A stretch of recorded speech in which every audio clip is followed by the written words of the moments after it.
Guys, mauling kami guys. Yan.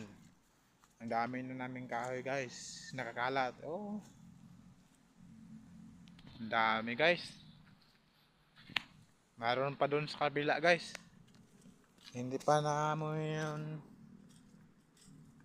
napag ano lahat yung mga kahoy namin. Pag maipon mga 50. 50 kasako. Yan.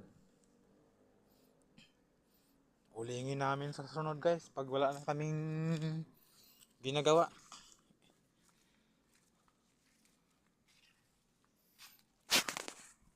Ito pala yung mga ka dito sa paligid guys, oh. Mga puno ng mga kahoy, mangga, tsaka langka, rambutan, tsaka yung bahay. Yan, yung malaking mangga doon bila.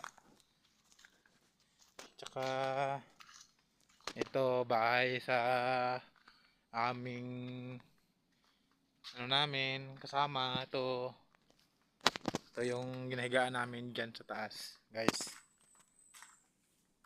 Sobrang laki dito guys.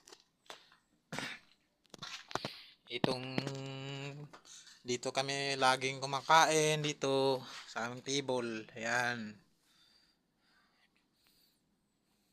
Walang kalat na guys. Yan lang. Baso. Pinagkapihan ko kanina. Nakalimutan ko kaya pagtanggal. Hindi ko napaglagay sa lababo. Yun, charger sa mga doorbell guys. Yan.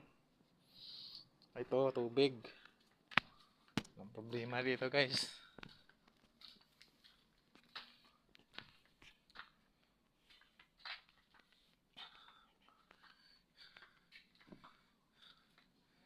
Ito guys, papatay muna ako ng ilaw guys. Kasi maliwanag na dito sa labas eh. Kailangan ito papatayin ng ilaw.